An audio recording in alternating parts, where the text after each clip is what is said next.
Welcome back. My name is Laura. Welcome back to my channel. I hope you're having a great week. First of all, I wanted to start off this video by saying sorry because the last video I uploaded, which was the booktube newbie tag video, is just kind of like a hi, this is me video. I don't know what happened when I uploaded it, but it uploaded at a quality that made it look like it was filmed on a potato. Fingers and toes crossed that it doesn't happen again. One thing to know about me is that my love language, the way I like to show people I care and that I know them, is by recommending books that I think they would like. So for this week's video, I thought I would do the oddly specific book recommendation challenge, I guess. I put a call out on my Instagram, which, by the way, if you're not following me, you should, at Laura Lee Studio. And I asked people to submit their oddly specific prompts for book recommendations. And today we're just gonna go through them and recommend you some books. So our first prompt is books you shouldn't judge by their cover. This one was really easy for me because if you've watched my videos before, you know I have opinions about this particular book, and that is A Certain Hunger by Chelsea G. Summers. Now, to clarify, this prompt only applies to the Australian UK version because the US version is beautiful. So if you live in the US, yes, you should judge this book by its cover because I think the cover does a great job of encompassing what the book is about.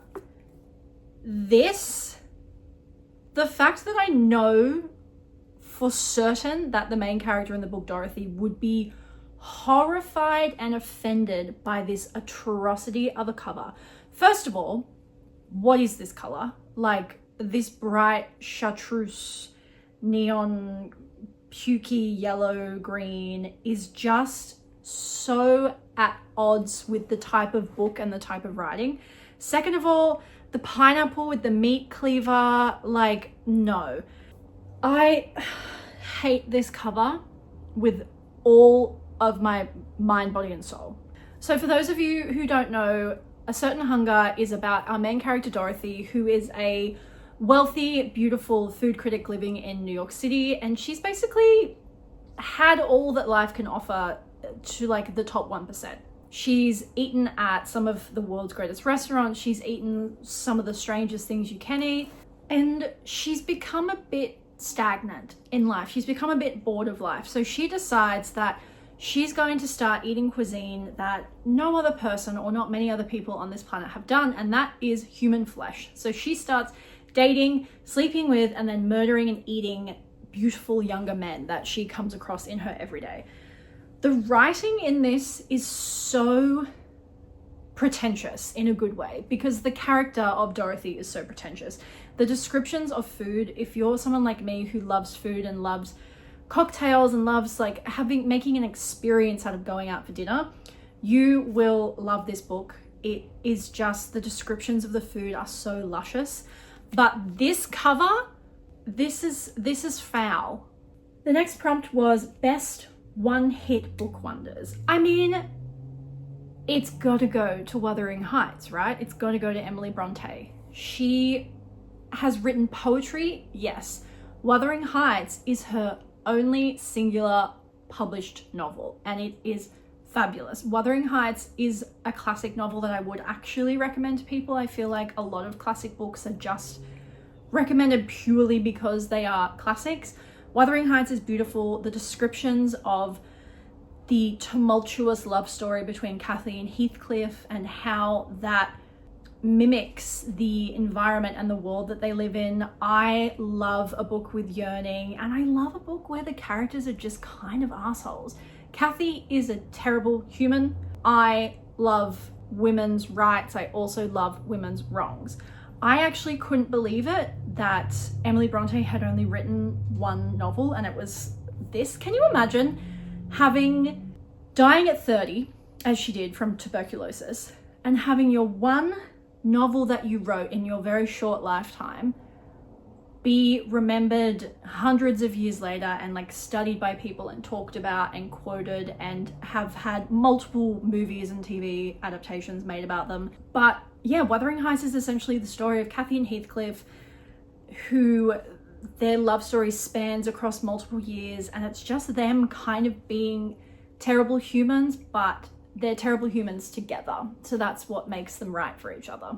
I actually can't believe this is her only book. That's nuts. Like, imagine, that's crazy. Like, how is that your first and only book that you've ever published? That's insane. Like, books where the author should be sectioned, not published.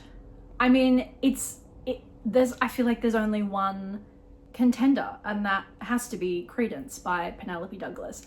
How this is published fiction, I don't understand. I don't understand how this got published. Credence is about a young girl called Tiernan whose parents have both just died in like a cancer suicide pact, and they're both very famous, very wealthy, very terrible humans. Tiernan is left in the custodial care of her, and the author is very, very careful to make this clear, her step uncle, no blood relation, but in my opinion, doesn't matter as much. She is sent to like the Appalachian Mountains to live with her step uncle and two step cousins. And I'm gonna, let your imagination go with this one.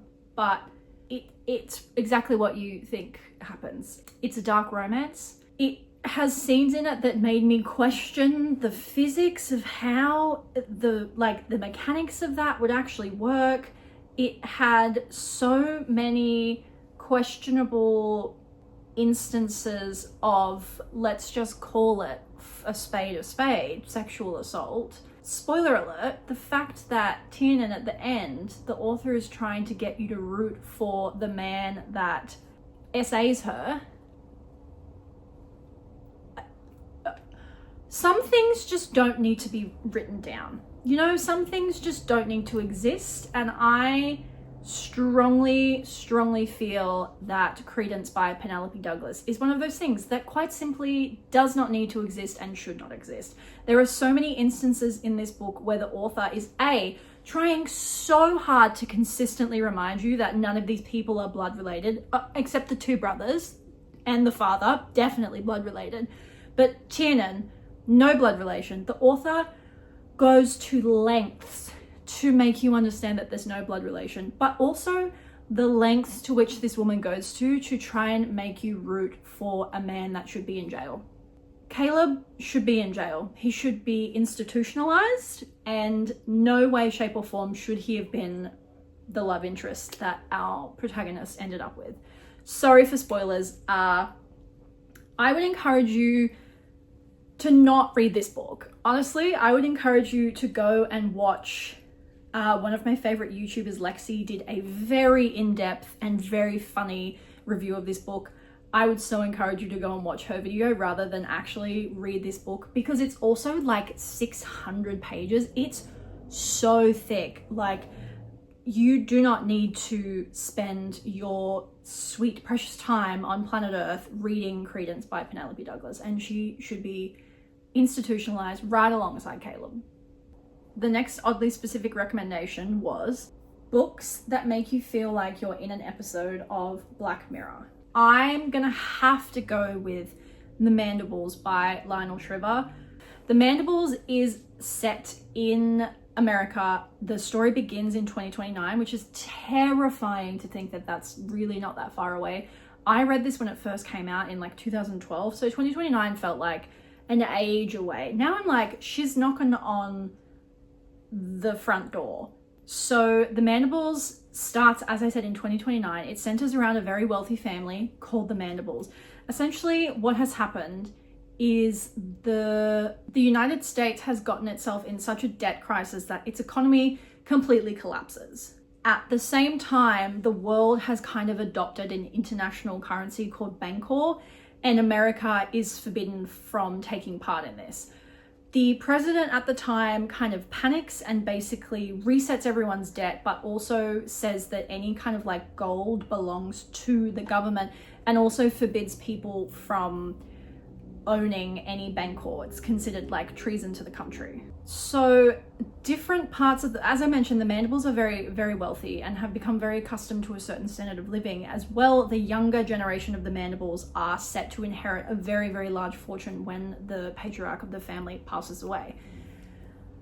The way that this is so terrifying because it's so possible when you think about the level of debt that some countries are in and the level of debt that some people just individually are in. I've heard this thing that says like you're 3 paychecks away from bankruptcy, which is just like an absolutely terrifying thing to think about.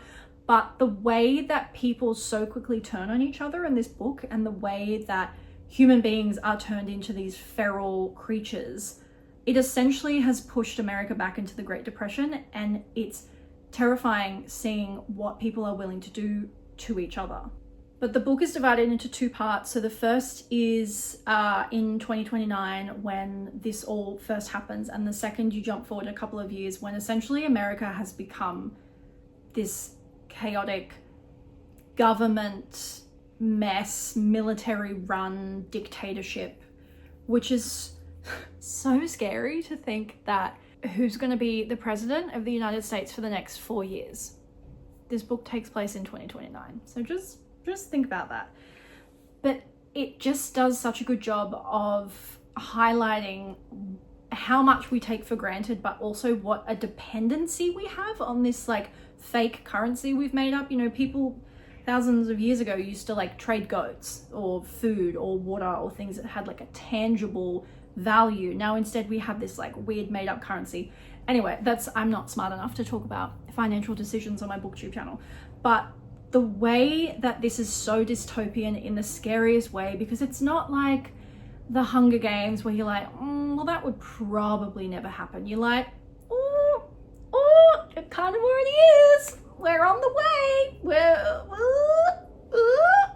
It is giving Black Mirror, and I would highly recommend it to anyone who really wants to just scare the shit out of themselves. The next prompt we have is a feminist book that won't make me ugly cry. I actually went back and forth on this particular prompt because I, as we've established, read so many books that are kind of in that feminist, good for her, but also so many of them are so deeply upsetting and deeply depressing because, you know, what is it to be a woman if not to be sad? And so I finally settled on Perfume and Pain by Anna Dawn. This, I think, is the perfect like feminist, sapphic, good for her book, but it kind of has a little happy ending. It's not as tragic, it's just kind of funny. So Perfume and Pain tells the story of Astrid, who is a famous feminist novelist who's kind of been put on notice and probation by her publisher after saying some questionable things in a book interview. She has relocated out to a new place in LA to try and write her next book and find inspiration. And the story basically takes place over 3 absolutely chaotic relationships that Astrid has with other women.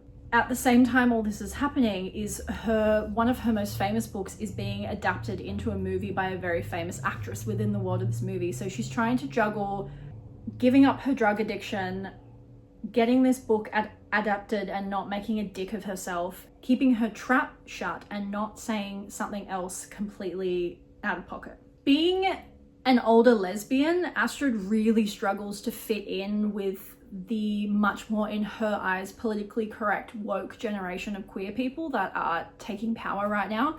And I loved the way the author talks about that generational gap. The characters are so well written and they're kind of caricatures of people within the queer community, but at the same time are so spot on relatable. The amount of times reading this book where I was like, oh, I know that person. This book does a stunning job of deconstructing the relationships that women have with each other without demonizing it. I think because this centers around a character who is a lesbian, the male involvement in the book is really sidelined. So basically the only males included in this book are Astrid's brother and her two best friends. The book is about women, it centers around women, it centers around women loving other women, it centers around women hating other women. I thought it was such a funny, witty, sharp commentary on woke culture and who gets to dictate who is allowed to say what, and where do we draw the lines on what is appropriate and what is inappropriate to say. But also it was just really fucking funny. And there were so many points where you just like, oh, Astrid, what are you doing? Stop. Astrid is a selfish, narcissistic, borderline asshole person, but you just can't help but root for her. You really can't help but sympathize and want her to get the best out of her life. I saw someone online call this girl failure literature, and I just thought that was so spot on. I guess this recommendation would depend on what you would define as feminist literature. I mean, if we're talking about something that centers centers women's fights against the patriarchy and fighting for like The Handmaid's Tale, that sort of thing, I classify feminist literature as anything that kind of centers the story of women and doesn't revolve around like their romantic relationships with men. I think the fact that this is written by a woman, the main character is a woman, the main character only dates women, all of the main characters in her life are other women. I just thought this was so spot on, and it does have a little bit of a cheery ending, but even if it didn't, the book as a whole is just so witty and sharp and full of banter and full of funny one-liners. I cannot recommend this enough, and I promise it won't make you ugly cry. The next prompt is books where the formatting made you want to cry. This is going to have to go to Several People Are Typing by Calvin Kasulke. I hope I'm pronouncing his name correctly. This is a book, love story that is told predominantly through the online work messaging platform Slack. The formatting, I can see what the author was doing. The author was trying to do something fun and different and using the way that groups of people talk in these online messages and the uses of emojis and the confusion that comes with when you haven't caught up on a conversation. I just found it a really frustrating, really lacking way of finding out a story. You don't get a picture of what anyone looks like. You don't get a sense of their life and what the world around them is like. It was literally just pages upon pages upon pages of I am messages. And while I really, as I said, appreciate an author trying to do something fun and different and innovative, personally, it just didn't work for me. On top of that, I also really just didn't like the plot of the book. So the plot is essentially our main character is sucked into Slack. Gerald, whilst trying to update his work Slack, is actually somehow sucked into the device and he becomes the Slack bot. And he's trying to work out how to get back to his body and talk to the people in his office. And through that, he ends up starting a romance with one of his co-workers. There were just some scenes at the end that I don't want to spoil anything for anyone who does want to give it a read. There were some scenes at the end that for me were portrayed as fun and romantic, and to me I was like, but where's the consent? It did have also a strange subplot about like a dog food company that disappears. I don't know. This one just didn't do it for me. I think there are authors who have done strange formatting really well. I think Eliza Clark in her newest short story collection, She's Always Hungry, did, on the flip side, she did a short story that was essentially about this strange, weird pizza place.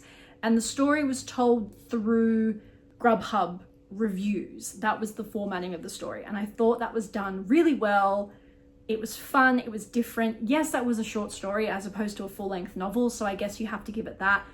But I think that's an example of strange, odd, unique formatting done really well. For me, Several People Typing just didn't quite hit the nail. Maybe it's because I found it triggering to have to read office messaging outside of the office. Like, I'm reading to escape my corporate life. I don't want to have to also read about it.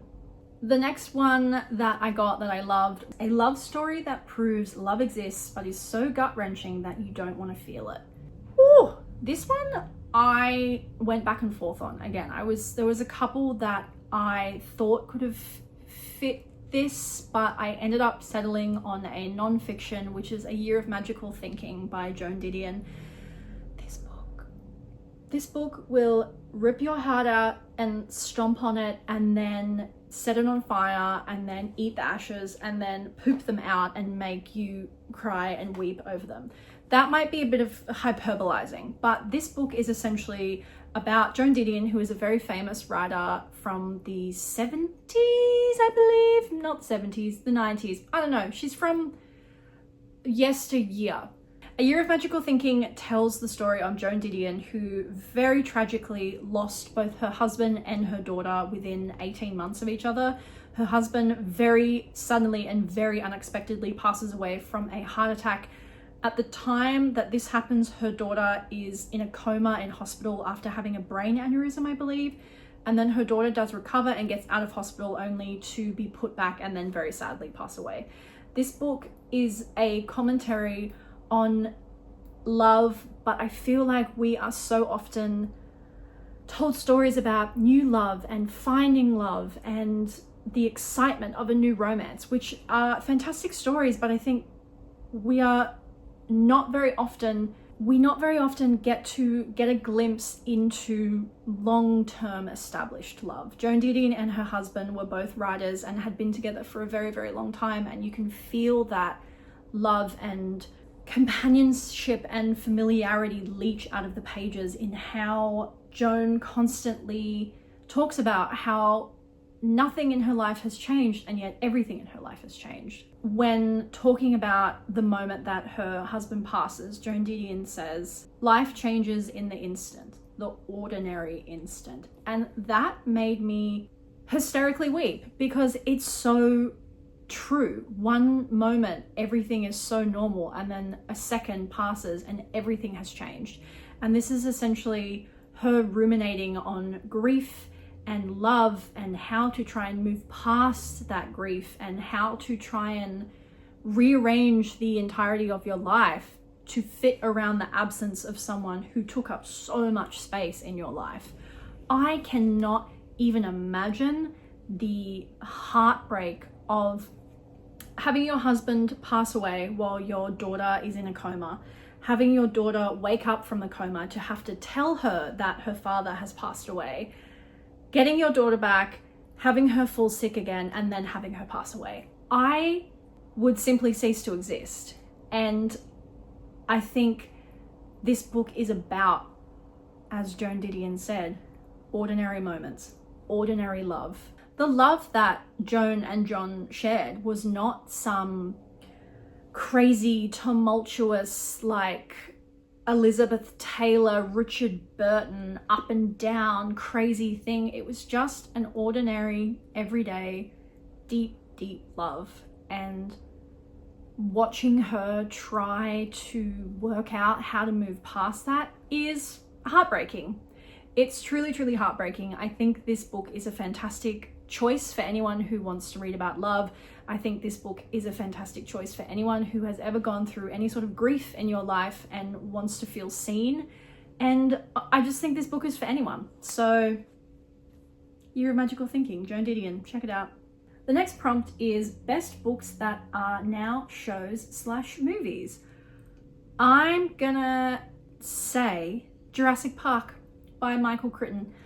I had to read this as part of my book club. It was our last month's book, and I was actually genuinely shocked by not only how much I enjoyed this book, because I did not think it was going to be something that I would like, but also what a flipping fantastic adaptation the first Jurassic Park movie is.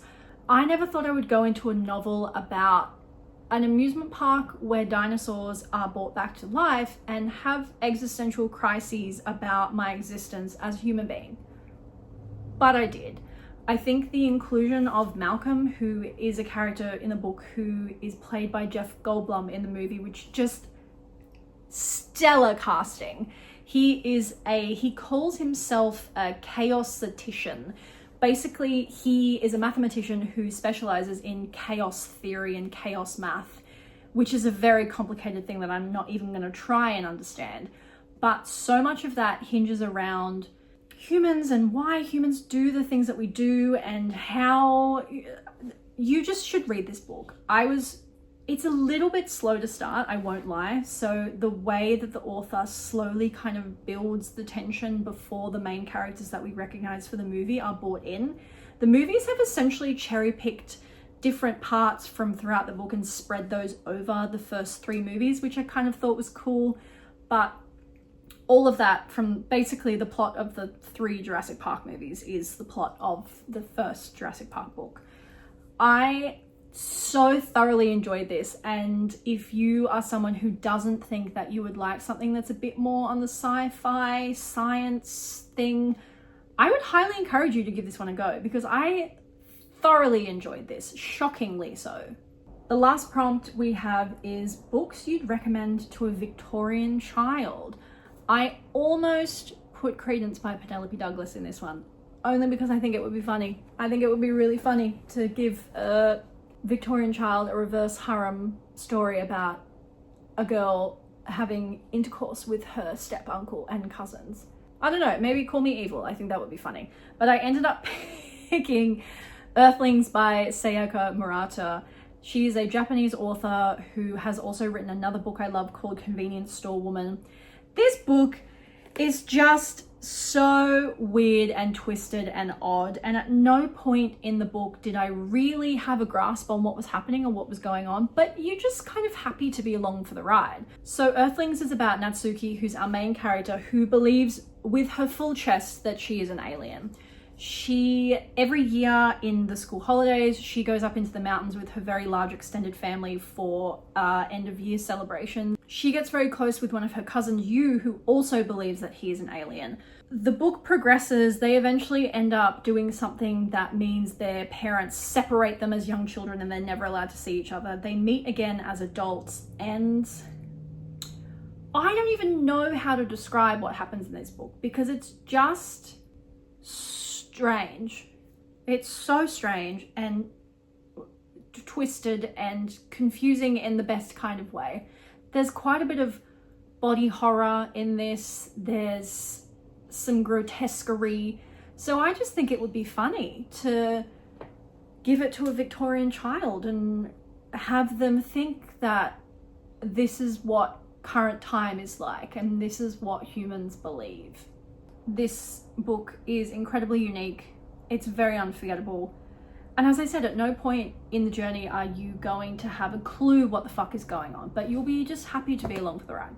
Okay, so we have come to an end of our oddly specific recommendations. I hope I did y'all proud. This was the first, I guess, recommendation list where it's not just been, hey, here are some books that I really like and I think you'd love them too. It's like specific things that I need to try and fulfill. And I was very nervous, so I would love to hear what you think of my recommendations. And who knows, maybe I'll do another one of these videos. So if you have any more oddly specific recommendations, leave them in the comments and maybe I'll do another video. I am nothing if not searching for free content ideas to use because, you know, I am but one woman and I have but one brain. So help a girly out. That's kind of it for this video. I don't really have a lot more to say. I hope you enjoyed this. Don't forget to like, subscribe, don't leave a mean comment or I will cry, and let me know what you think of the ribbons.